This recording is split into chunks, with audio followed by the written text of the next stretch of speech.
नमस्कार, एक बार फिर से आप सबका बहुत बहुत स्वागत है आरडी कैंपस के इस स्टूडेंट स्पीक मुहिम में। और आज आपके सामने फिर से कमलेश, जो हमारे अभी एमए प्रीवियस ईयर के स्टूडेंट हैं और अपेयरिंग कैंडिडेट के रूप में एनटीए मई में एग्ज़ाम देने जा रहे हैं। और कमलेश, मैं चाहूँगा कि आपने पिछली क्लास में किस विद्वान के बारे में बताया था? मैकियावेली के बारे में इन्होंने अपनी चर्चा की थी।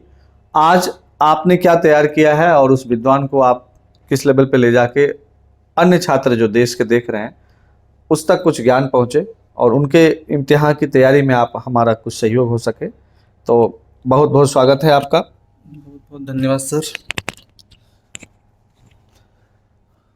इसके पहले हमने मैकियावेली के बारे में बात किया और धीरे धीरे क्रम आगे बढ़ता जा रहा है। प्लेटो, अरस्तु, मैकियावेली, हॉब्स, लॉक, रूसो। अब ऐसे हम आगे बढ़ते जाएंगे। अब कहीं न कहीं अब व्यक्ति के ऊपर बात होगी। अब कहीं न कहीं व्यक्ति केंद्रित समाज होगा। मैकियावेली जहाँ व्यक्ति को पूर्ण रूप से गलत बताते हैं, स्वार्थी बताते हैं। अब अगला राइटर जो हॉब्स, जिसके बारे में हम बात करने जा रहे हैं, ये व्यक्ति को एक लिमिट में बताएंगे कि व्यक्ति कैसे जीवन जीता है।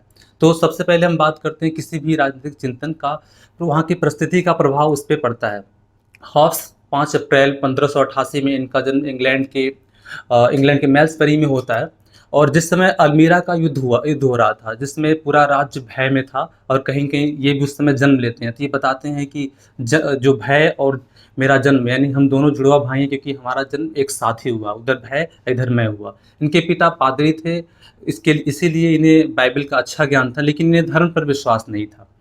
और सेकेंड स्टेज जब आता है इनके जीवन का कि इंग्लैंड में जो लॉन्ग पार्लियामेंट होता है उसका वर्चस्व बना हुआ था, और उसके लिए वहाँ पे राजतंत्र के समर्थन में एक पॉम्पलेट लिखते हैं, जिसके खिलाफ इन्हें राजद्रोह को लगाकर इन्हें राज्य से बाहर जाना पड़ता है।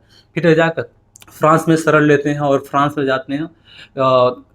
1631 में फ्रांस पहुँचते हैं, जिन्हें लेवियाथन, और 51 में लेवियाथन और डी बुक लिखते हैं, जो जहाँ फ्रांस में भी इन्हें निकलना पड़ता है, फ्रांस से भी बाहर जाना पड़ता है। क्यों? एक बार क्लियर कर दें, फ्रांस कब जाते हैं वो?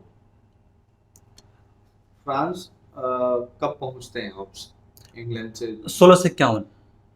1651, ये ध्यान रखेंगे आप सब लोग। स्लिप ऑफ टंग कभी कभी होता है ना।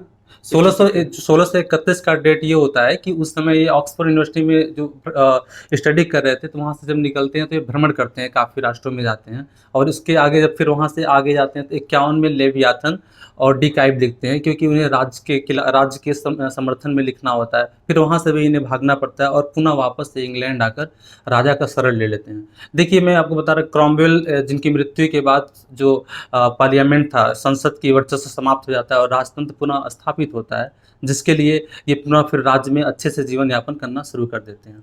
तो इनका जो पहला विचार था कि क्यों वहाँ के व्यक्तियों के ऊपर विचार लिखते हैं, तो व्यक्ति को इन्होंने भी दुष्कर्मी और लालची बताया। हालांकि ये बाद में उस पर बताते हैं कि क्यों ऐसा हुआ है। सेकेंड चीज़ इनके बारे में हम जानते हैं कि भौतिकवादी सिद्धांत, इसमें व्यक्ति को कहते हैं कि व्यक्ति का शरीर और समाज यानी राज्य उसके हृदय से संचालित होता है, भौतिक चीज़ों से मिलकर बना होता है, इसलिए वो आकर्षित और विकर्षित होता है, और इसलिए सुख और दुख का उसको अनुभव भी होता है। वो इसके बारे में बताते हैं कि जो व्यक्ति है वो अपने लिए राज्य का निर्माण किया, क्योंकि राज्य उसकी सुरक्षा करता है। ये उनका भौतिकवादी सिद्धांत पे विचार था। वो व्यक्तिवादी चीज़ का समर्थन करते थे, कहते थे व्यक्तिवाद समर्थन करना जरूरी है, इसके बारे में बताते थे। सेकेंड चीज़ जो था उनका राज्य के ऊपर, राज्य को एक यांत्रिक सत्ता मानते थे, जिसमें जो व्यक्ति अपने अनुसार उसको बनाया है। सेकेंड चीज़, राज्य को दैवी न होकर मानवपरक, मानव के लिए बनाया होता है। थर्ड चीज़ बताते हैं कि जो राज्य है वो व्यक्ति के अधिकारों की सुरक्षा करता है, इसलिए व्यक्ति उसको बनाता है। और राज्य को बनाए रखना इसलिए ज़रूरी है क्योंकि वो व्यक्ति के लिए लाभान्वित है और व्यक्ति कहीं न कहीं उसके अंदर सुरक्षित रहता है। संप्रभुता क्या है? संप्रभुता उनके राज्य की सर्वोच्च शक्ति थी, जिसमें सभी शक्ति संप्रभुता में ही निहित होगी। वो कहते थे कानून से बढ़कर संप्रभुता है, इसलिए क्योंकि संप्रभुता राज्य की सुरक्षा करती है। आप कुछ बुक्स बताएंगे जो ऑप्शन है? हाँ सर, डी काइब, Leviathan, De Corpus, a dialogue of war और एलिमेंट ऑफ लॉ, ये सब इनका बुक था। अच्छा, हॉब्स से रिलेटेड मैं कुछ बातें अगर वन लाइनर जानना चाहूँगा, जी। तो हॉब्स का जन्म कहाँ हुआ?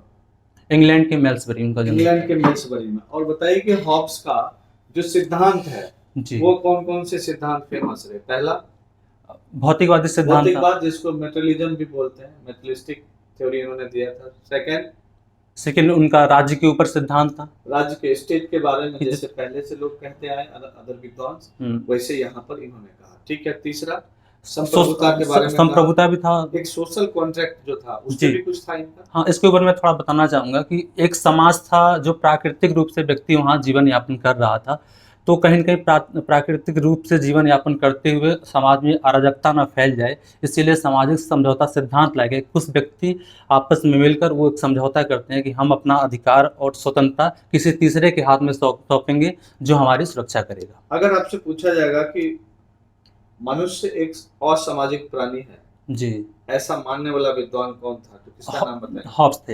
हॉब्स का। हुँ, और अगर सामाजिक प्राणी कहा जाएगा तब अरस्तु। अरस्तु ने सामाजिक कहा और यह व्यक्ति असामाजिक कहा। असामाजिक क्यों कहा इन्होंने? असामाजिक इनका मानना था क्योंकि मैंने अब बताया कि मैकियावेली का अभी टाइम चल रहा था, मैकियावेली के बाद इनका आता है। जैसे सर लेवियाथन इन्होंने चर्च की बात किया कि चर्च की बात करते हैं, सोशल समझौता सिद्धांत की बात करते हैं, वैसे ही जैसे इस क्वेश्चन के हिसाब से मैं जो आंसर देना चाहूँ कि एक लाइन में आंसर ये है कि असामाजिक इसलिए क्योंकि वो स्वार्थी है, दुष्कर्मी है, तो इसलिए कहते हैं क्योंकि वो इसको बांध के रखने के लिए एक राज्य रूपी संस्था की ज़रूरत है, और असामाजिक है इसलिए राज्य की ज़रूरत है जिसके अंदर वो अपना जीवन यापन करेगा। ओके, लास्ट सवाल है आपसे, अंतिम क्वेश्चन के रूप में मैं पूछना चाहूंगा, हॉब्स का राजनीति में सबसे बड़ा योगदान आपके हिसाब से क्या होना चाहिए? क्या मानते हैं?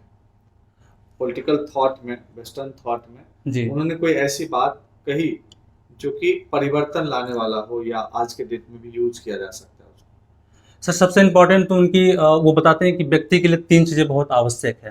पहला, वो प्रतियोगी होगा, प्रतिद्वंदी होता है, तभी वो संघर्षरत होता है। सेकंड चीज़ वो बताते हैं कि भय, जिससे भय के लिए ही वो समाज में संघर्ष करता है। थर्ड चीज़ जो था, वो कहते हैं कि अपनी चीज़ों को बढ़ाने के लिए, प्रसिद्धता उसके लिए इम्पोर्टेंट है।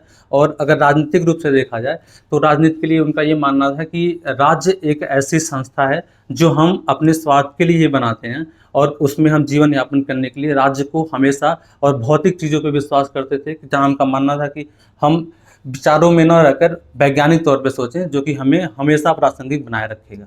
चलिए, मैं आप सबको बहुत बहुत धन्यवाद कहूंगा देखने के लिए।